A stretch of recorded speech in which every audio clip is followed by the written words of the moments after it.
আলাইকুম আপু ভাইয়ের, আশা করি ভালো আছো, তোমরা ভালো থাকো, দোয়া করি। আজ একটা সুন্দর ব্লগ নিয়ে এসেছি। সামনে সুইমিং হয়েছে, দেখতে যাব।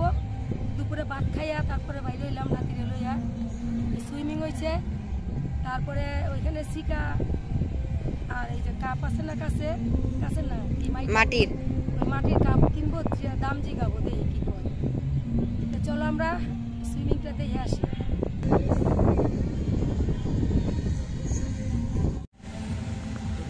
কত শিক্ষা! ও বৈশাখে চলবো ভালো। মাইটা জিনিস রান্না কত গিলি আবার হাড়ি পাতিল, এটির মধ্যে রান্না করে করে থুইলে দেখতে সুন্দর লাগে। মশারিও আছে। আর আমরা ওগুলো আগে ছোটবেলা ওগুলা দিয়ে মায়া দাদি গো মুড়ি বাজতে দেখছি, ওটা মুড়ি বাজে বাউলারি। ফুলের টপটা ভাঙ্গিয়া দিচ্ছেন কেমনে কাস্টমারে? আরে হ্যাঁ শিকাঠি ওটায় চল। এ বরফ তো গইলেই গেল অর্ধেক। পাও দুইটা কিভাবে হারাইছো? ট্রেনে?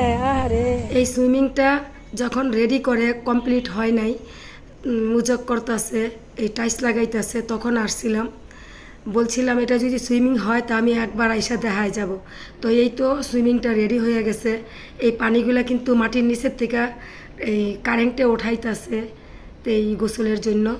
তো এই বাচ্চারা গোসল করলে 100 টাকা লাগবে। তো আজকে আমরা বিকাল টাইমে আসছি, দুপুরের খাওয়া দাওয়া করে পিয়ালটা নিয়ে কালকে আসবো, পিয়াল গোসল করবো, সেটা নিয়ে আসলাম। এখন শাক আজকে রান্না করব না, কালকে রান্না করব, কালকে ভাজি করব। আজকে রান্না করে আলাইছি আলু আর মাছ, তো এটা রাইখা দেই এখন,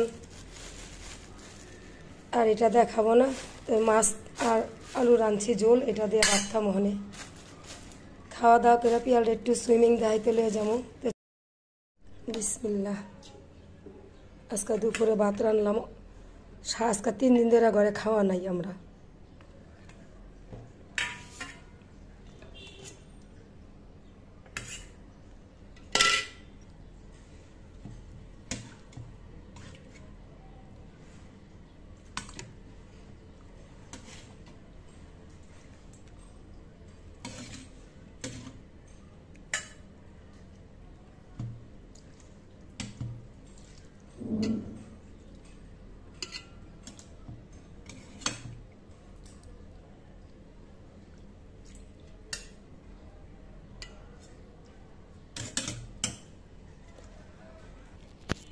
দুপুরের ভাত খাইতেছি।